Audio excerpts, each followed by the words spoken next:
We're all made of matter, right? You, me, that very tall building. But what about its evil twin antimatter? Wait, does that mean there's an antimatter rat out there somewhere? Ugh. I've got a physicist in an elevator ready to explain antimatter to me in the time it takes to go up and down that building. Hey, Ciaran. Hey. All right.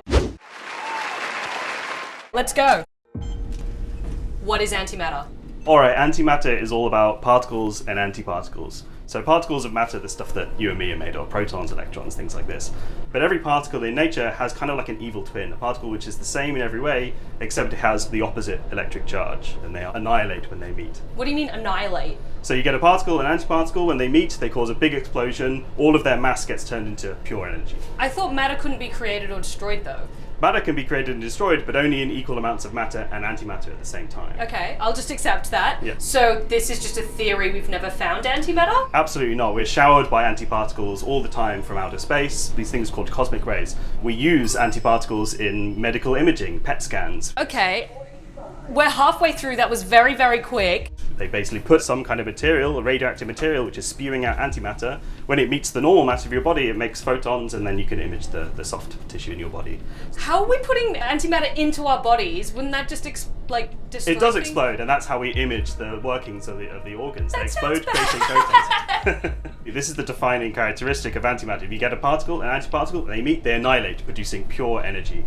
Okay, so if there is equal amounts, if like every particle has its antimatter particle twin, doesn't that mean that everything would be destroyed because all the antimatter is destroying its partner matter? Yes, it does. And the fact that it doesn't happen like that is a big problem for physics. So you don't know! We don't know. This is a big problem.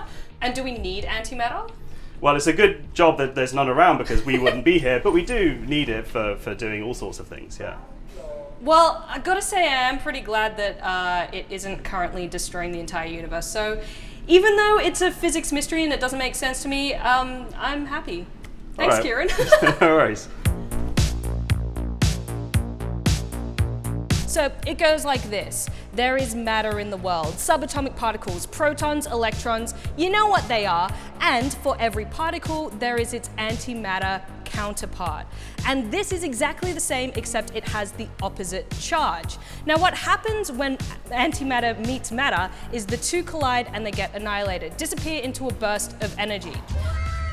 However, we're seeing less antimatter in the universe than we are matter.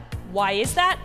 We don't know. Physics doesn't know. But hey, look, I'm not gonna complain because it's probably a good thing. And the more that we can figure out how to harness antimatter, the more things we could probably do with it. Maybe even one day, a Star Trek antimatter warp drive. That'd be pretty cool. Hey there, thanks for watching. If you liked this video, you can see more elevator pitch here, or you could subscribe below for more videos from ABC Science. And if you're keen to uncover more cosmological mysteries, then stream Catalyst on ABC iView.